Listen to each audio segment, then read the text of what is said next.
இன்னும் இதை பத்தி சொல்லணும்னா இந்த குரல் பதிவு அனைத்தும் குப்பைக்கு போக வேண்டிய ஒண்ணுதான். வணக்கம்.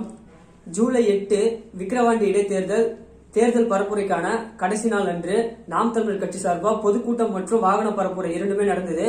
வாகன பரப்புரை மற்றும் பொதுக்கூட்டம் இரண்டிலுமே மயிலம் தொகுதி வல்லமூற்றிய சார்பா நான் அங்க பங்கேற்றேன்.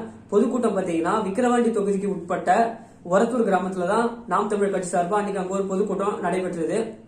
அந்த பொதுக்கூட்டத்துல சாட்டை துரைமுருகன் அவர்கள் பாடிய ஒரு பாடல் முன்னாள் முதல்வர் கருணாநிதி அவர்களை இழிவுபடுத்துற விதமா இருந்ததுன்னு சொல்லி அவர் மேல ஒரு வழக்கு தொடரப்படுது. வழக்கு தொடரப்பட்டு அவரை ஜூலை 11 கைது பண்றாங்க. கைது பண்ணும்போது அவரோட அலைபேசியும் பறிக்கப்படுது. இது மட்டும் இல்லாமல் அவரை காவல் நிலையத்திற்கு அழைத்து செல்லும் வழியில் அவரோட வாகனமும் விபத்துக்கு உள்ளாகுது. அன்று இரவே அவரு அந்த வழக்குல இருந்து விடுதலை ஆகி வந்துடுறாரு. கேள்வி என்னன்னா 8 அவரு மேடையில அந்த பாடலை பாடுறாரு. 11 தான் அவரை கைது பண்றாங்க. அதாவது 9, 10 இடைத்தேர்தலுக்கான வாக்குப்பதிவு முடிஞ்சு அடுத்த நாளே அவர் கைது பண்றாங்க. அது மட்டும் இல்லாம அந்த பொதுக்கூட்டத்துல அவர் பாடிய பாடல் எல்லா சமூக வலைதளங்களையும் நேரலைப்படுத்தப்பட்டுச்சு. முக்கியமா நாம் தமிழர் ஊடகங்கள் அனைத்திலும் நேரலைப்படுத்தப்பட்டுச்சு. இதெல்லாம் ஒரு பக்கம் இருந்தாலும் அவர் அந்த வழக்குல இருந்து விடுவிக்கப்பட்டாலும் அவரோட அலைபேசி அவருக்கு தரப்படவில்லை.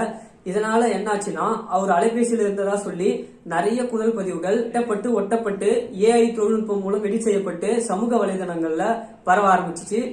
இதுலயும் குறிப்பா சீமான் அவர்கள் காளியம்மாள் மற்றும் சிவசங்கரன் இவர்களை பற்றி பேசிய குரல் பதிவு மிகவும் பேசு பொருளானது. இந்த குரல் பதிவுல சீமான் அவர்கள் காளியம்மாள் மற்றும் சிவசங்கரன் இவர்கள் இருவரையும் கட்சியிலிருந்து நீக்கணும் என்பது போல் குரல் பதிவு சமூக வலைதளங்கள்ல பரவ ஆரம்பிச்சது. காளியம்மாள் சிவசங்கரன் இவர்களை பற்றி சீமான் அவர்கள் பேசிய ஆடியோ உண்மைதானா இல்ல வெட்டப்பட்டு ஒட்டப்பட்டு ஏஐ தொழில்நுட்பம் மூலம் எடிட் செய்யப்பட்டு சமூக வலைதளங்களில் பரப்பப்படுகிறதா என்று நிறைய கேள்விகள் சமூக வலைதளங்களில் பரவ ஆரம்பிச்சது. சிவசங்கரன் இவர் பாத்தீங்கன்னா நந்தம் தொகுதியில 2021 சட்டமன்ற தேர்தலில் போட்டியிடுறாரு. காளியம்மாள் இவங்க பாத்தீங்கன்னா மகளிர் பாசறை மாநில ஒருங்கிணைப்பாளராக இருக்காங்க. கடந்த நாடாளுமன்ற தேர்தலில் மயிலாடுதுறை தொகுதியில போட்டியிட்டு 1,27,000 மேல வாக்குகளை இவங்க பெற்றிருந்தாங்க. சீமான் அவர்கள் பேசிய குரல் பதிவு உண்மையா இல்லையா அதை பத்தி விவாதிக்க காளியம்மாள் மற்றும் சிவசங்கரன் இவங்க 2 பேரையுமே நிறைய ஊடகங்கள் நேர்காணலுக்கு அழைச்சிருக்காங்க. ஆனா இவங்க 2 பேருமே மறுத்துட்டாங்க. இதுல இருந்து என்ன தெரியுதுன்னா இந்த விஷயத்த ஒரு பகடையா பயன்படுத்தி எங்க இருவரையும் நாம் தமிழர் கட்சியில இருந்து பிரிக்க முடியாது அப்படின்றதுல 2 பேருமே உறுதியா இருக்காங்க. சீமான் அவர்கள் பேசிய அந்த குரல் பதிவு உண்மையாகவே இருந்தாலும் இது பல வருடங்களுக்கு முன் கூட பேசியிருக்கலாம். ஏன்னா கடந்த 2 மாதங்களுக்கு முன் நடந்து முடிந்த நாடாளுமன்ற தேர்தலில் மயிலாடுதுறை தொகுதியில காளியம்மாள் அவர்கள் போட்டிட்டாங்க. அப்ப சீமான் அவர்கள் என்ன சொன்னார்னா பொது மேடையில நாம் தமிழர் கட்சியோட குலசாமி காளியம்மாள் தான் என்று அவர் சொல்லியிருக்காரு. அது மட்டும் இல்லாம இவர்கள் கட்சியிலிருந்து நீக்கப்பட்டாலும் தலைமை எப்பயுமே அவங்க கட்சியிலிருந்து நீக்கப்படுறோம்னு சொல்லிட்டு அறிவிக்க மாட்டாங்க. ஏன்னா ஒன்றியம் தொகுதி இதுல இருக்கவங்களை நீக்கிறாங்கன்னா அது அதிகமா பேச்சு பொருள் ஆகாது. இவங்க மாநில பொறுப்புல இருக்காங்க. இவங்களை நீக்கினா நிறைய அதிகப்படியான பேச்சு பொருள் ஆகும் கண்டிப்பா.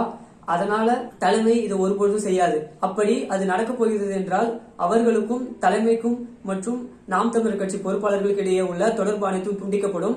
அது மட்டுமின்றி வருகின்ற 6 மாத காலங்களில் நாம் தமிழர் கட்சி சார்பாக நடக்கவிருக்கும் பொதுக்கூட்டங்கள் அனைத்திலும் அவர்கள் இருவரின் பங்களிப்பு மிகவும் குறைவாக இருக்கும். இதை வச்சு நம்ம கண்டுபிடிச்சிடலாம் அவங்க நாம் தமிழர் கட்சியில இருந்து விலக ஆரம்பிச்சிட்டாங்கன்னு. ஆனா அதுக்கும் இப்ப வாய்ப்பு இல்லாம போயிடுச்சு. ஏன்னா 24 ஜூலை அன்று நடைபெற்ற காவேரி மீட்பு போராட்டத்துல காளியம்மாள் அவர்கள் கலந்து கொண்டு முதலமைச்சர் ஐயா ஸ்டாலின் அவர்களை நிறைய கேள்விகள் எழுப்பினாங்க.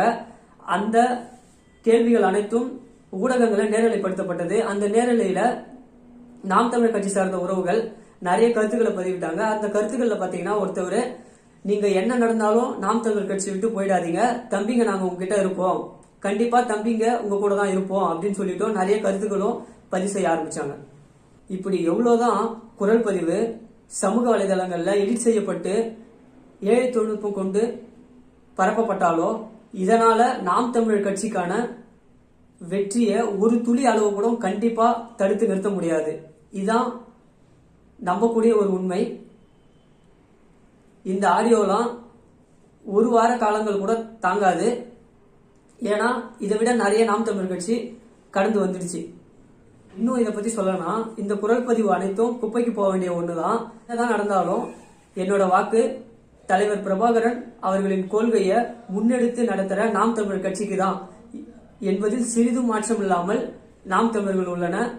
இலக்கு ஒன்றுதான், இனத்தின் விடுதலை. நன்றி.